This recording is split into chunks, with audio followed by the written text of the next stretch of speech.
दिसणार नाही ना. आणि जरा डेकोरेटिव्ह आयटम पण तयार होईल. तुम्ही वेगवेगळे पीसेस त्यापासून छान छान तयार करू शकता. एक आहे झालं प्लॅस्टिकवर सोल्युशन आणि हे रिसायकलिंगला इंडस्ट्रीमध्ये जाईल. एक तुम्ही हा यूज करू शकता किंवा याचा यूज आपण कन्स्ट्रक्शनमध्ये करू शकतो. काल मी तुम्हाला डिटेल बोललेली आहे. दुसरं आपल्याला प्लॅस्टिक गोळा करून दिलं असेल तुम्ही, हे पण रिसायकलिंगला यूज होईल. आता या प्लॅस्टिकपासून रोड बनतात. तुम्ही एका चॅप्टरमध्ये शिकणार आहात की ते डांबराबरोबर मिक्स केलं जातं आणि ते रोड जास्त ड्युरेबल असतात, पावसामध्ये ते खराब होत नाही. मग अशा प्रकारे आपण आपल्या समोर ज्या समस्या आहेत ते एक प्लॅस्टिकची सॉल्व्ह करू शकतो. दुसरं त्याचा वापरच करायचा नाही. जेव्हा आपण मार्केटला जातो ना, स्वतःबरोबर कापडी पिशवी कॅरी करा. वर्षभर ती चालेल, वर्ष 2 वर्ष चालेल. पण जर आपण प्लॅस्टिकचं घेतो, त्याचा कचरा करतो आणि त्याला गव्हर्नमेंटने ॲक्च्युली दंड लावलेला आहे. पण भाजीवाले काय लोकच ऐकत नाही. मग लोक म्हणतात तुझ्याकडे पिशवी नाही, मी तुझ्याकडे घेत नाही. मग त्यांना मर्यादा येतात. त्यापेक्षा आपल्याकडे एक पिशवी असू द्या. घरी पण वडिलांना सांगा की करून ही पिशवी द्या, शिवलेली असेल तरी चालेल, पण आपण हे आपल्यासाठी काम करतो. दुसरं, ह्या दिवसामध्ये आपण सीड वॉल बनवू शकतो. सीड वॉल कन्सेप्ट माहितीच असेल तुम्हाला. थोडेसे शेणखत घेतलं, माती त्यामध्ये बी ठेवली आणि त्याचा बॉल बनवला आणि हा बॉल तुम्ही डोंगरावर किंवा रस्त्याच्या कडेला नेऊन टाकायचा आहे. म्हणजे त्याच्यातली जी बी आहे तिला रुजण्यासाठी मटेरियल.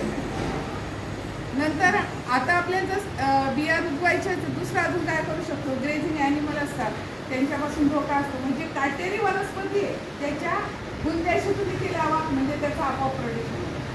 तुम्ही पाहिलं रुचकीन आदिवासी लोक तोडत नाही का, तर त्याचा तो जो चीक असतो तो विषारी असतो, डोळ्यात गेलं तर अंधळ होतो. पण ते रुचकीन न तोडण्याचं एक कारण पण की त्याच्या अनुषंगाने दुसरी झाडं वाढतात. कोकणामध्ये गेला तर देवराई असते. देवराई म्हणजे देवाची काही झाडं सोडलेली असतात, त्यांना आपण हात लावत नाही, जसं वड, पिंपळ, नंतर उंबर आहे. आणि यामुळे काय होतं, मोठी झाडं वाढलेली तुम्हाला कोकणामध्ये दिसते. देवाची झाडं म्हणजे काय, त्यांना हात नाही लावला. पिंपळ 24 तास आपल्याला ऑक्सिजन देते. तुळशीला आपण प्रत्येकाने दाराशी लावलंय कारण 24 तास ऑक्सिजन देते. घरात कोणी सिरियस असेल तर असं सांगा तुळशी बाजूला करायचं, वयस्कर व्यक्ती, त्याशिवाय जीव जाणार नाही, कारण त्यामधून ऑक्सिजन मिळतात. मग अशा प्रकारे आपण निसर्गावर सतत प्रेम केलेलं, आपल्याला पूजेला फुलं लागतात. फक्त मग आपण काय करतो, आपल्या हव्यासपायी झाडं तोडत होतो.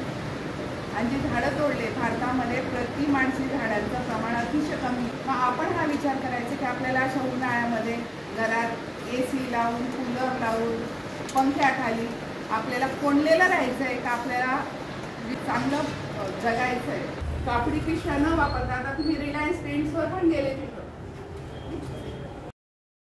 रिलायन्स ट्रेंड्सवर पण गेले तुम्ही, तर तुम्हाला त्या बॅगचे ते 10 रुपये देतात आणि ती बॅग कागदी असते. ती बॅग कशी असते, कागदी. ते लोक तुम्हाला प्लॅस्टिकची बॅग देत नाही. म्हणजे अगदी वरच्या स्तरापासून हे प्रयत्न सुरू आहे. मग आपण सर्वसामान्य व्यक्ती करतो. आपण जर हे केलं तर आपलं हे जे अभियान आहे ते जास्त यशस्वी होऊ शकतं. नुसतं नावाला आपण पाठवून नाही करायचं. आपला प्रत्येक दिवस हा एन्व्हायरमेंट डे असला पाहिजे. एन्व्हायरमेंट म्हणजे सराउंडिंग. आता तुम्ही बसलाय तिथे जवळची जागा स्वच्छ असली पाहिजे. तुमचं घर तुम्ही स्वच्छ ठेवताना त्या घरात प्लॅस्टिक इकडे तिकडे फेकतात. घरात आल्यावर चपला बुटा इकडे तिकडे फेकून देतो कापड. आपण तिथं प्रत्येक वस्तू जागेवर ठेवतो.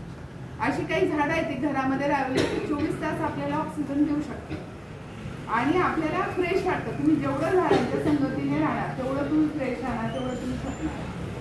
प्रत्येक ठिकाणाहून आता मी ज्या ज्या सुट्टीत ज्या ज्या गावांना फिरली त्या त्या ठिकाणाहून एवढे सीड कलेक्ट करून, म्हणजे जांभूळ आहे, नंतर आपले डोंगराची काळी मैना आहे. आता परवा मी इकडून आली विजापूर, तर एका ठिकाणी सुपारीचं झाड पाहिलं. त्याचे एवढे सुपारे म्हणजे कलेक्ट करून आले. आता त्याची मी 100 रोपं. तर तुम्ही गेले ना निसर्गात प्रत्येक ठिकाणी तुम्हाला सौंदर्य दिसणार आहे. बाहेर गेले ज्या कॅम्पसमध्ये गेली होती मी, कॉलेज कॅम्पसमध्ये 75 एकरचा मेडिकल कॉलेज कॅम्पस होता. अतिशय स्वच्छ आणि सगळीकडे हिरवळ होती. म्हणजे तिथं आम्हाला ऊन जाणवलं नाही. म्हणजे काही ठराविक लोक प्रयत्न करतील, मंत्री करतील, आमदार करतील, मग आम्ही सर्वसामान्य काय करणार. आता आज पाहतोय आपला एवढा वर्ग आहे, काल येऊन सूचना सांगून देतो आपण, किती लोकांनी आणल्या म्हणजे जाणीव जागृती आहे का. फक्त एवढा विचार करा, एवढं प्लॅस्टिक एन्व्हायरमेंटमध्ये आलं असतं तर कसं दिसलं असतं आपण. आम्ही एका नॅशनल कॉन्फरन्सला गेलो. मोठे मोठे तिथले जे अधिकारी होते ते होते तिथं पर्यावरणातले, तर ती लावलेली होती. तर मग त्या अनुषंगाने समजा एखादा रेल्वेमध्ये ते प्रवास करतायत, कोणी मुलगा चॉकलेट खाते, तो रॅपर खाली पडणार, त्याच्यावर ते म्हणतात ते मला दे, मग ते त्यात टाकायचे. मग ते तिथं समजून सांगायचे की जोपर्यंत तुझ्या हातात रॅपर आहे हा कचरा नाही, तू खाली टाकलं तर काय होणार, कचरा होईल. आणि ती बॉटल बघून त्यांना 10 लोक विचारायचे की बॉटलमध्ये असं काय आहे. म्हणजे तो कन्सेप्ट त्यांनी समजून सांगितला. फक्त 3 लिटर पाण्यात ते आंघोळ करायचे. आणि विचारलं काका कसं शक्य आहे, म्हणे मी टबमध्ये उभा राहतो, आंघोळ करतो आणि ते पाणी जे ते फ्लशला वापरतो, उरलेलं पाणी, आणि मग मला फक्त 3 लिटर. आता मुंबईला तर पाण्याची कमतरता नाही. म्हणजे एवढं काम करणारे लोक भारतामध्ये आहेत, जे निसर्ग संवर्धनाचं काम करतात. आणि मला वाटतं आपल्यामध्ये प्रत्येकामध्ये असे संस्कार रुजला पाहिजे. मी इव्हन आता नळ बंद केला तर मी आज पर्यावरणाचं काम केलं. मी एक झाड लावलं, पर्यावरणाचं काम केलं. मी फॅन बंद केले, गरज नसताना सुरू आहे, मी ते बंद केले, मी पर्यावरणाचं काम केलं. असे बरेच कामं आपण न सांगता करू शकतो.